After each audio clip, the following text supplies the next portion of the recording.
বন্ধুরা, তোমরা সবাই কেমন আছো? আশা করি খুব ভালো আছো। দেখো, বাজারে গেছিলাম, বাজার থেকে পমফ্রেট মাছ নিয়ে এসেছি।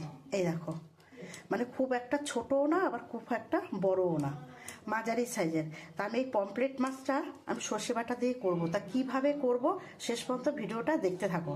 আর আমি প্রথমে এখন মাছটা একটুখানি কেটে নেব। আমি মাছটা খুব ভালো করে কেটে ধুয়ে নিয়েছি। এই দেখো, তা আমি মাছটা নুন হলুদ দিয়ে মেখে নেব।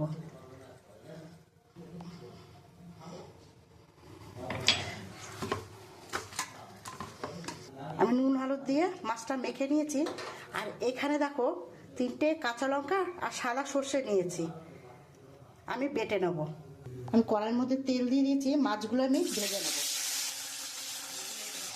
আমার পমফ্রেট মাছ ভাজা হয়ে গেছে, আমি এবারে তুলে নেব। আমি সর্ষেটা খুব ভালো করে বেটে নিয়েছি, এবার আমি তুলে নেব। আমি মাছ ভাজার তেলের মধ্যে একটু কালো জিরে দিয়ে দেবো। আমি সর্ষেটা একটু সেঁকে দিয়েছি, ওটা দিয়ে দেবো। আমি এর মধ্যে নুন দিয়ে দেবো পরিমাণ মতো, তো হলুদ দিয়ে দেবো, 2টো কাঁচা লঙ্কা দিয়ে দেবো, সামান্য একটু গুঁড়ো লঙ্কা দিয়ে দেবো। দিয়ে আমি ঝোলটা ফুটে গেলে আমি মাছটা দিয়ে দেবো। ঝোলটা ফুটে গেছে, এবার আমি মাছগুলো দিয়ে দেবো।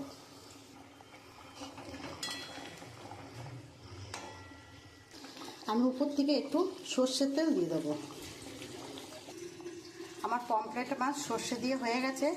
আমার যদি এই রান্নাটা তোমাদের ভালো লাগে তাহলে একটা লাইক কমেন্ট শেয়ার করে দিও। আর দেখো বন্ধুরা, কি সুন্দর হয়েছে, একটা গন্ধও বেরিয়েছে।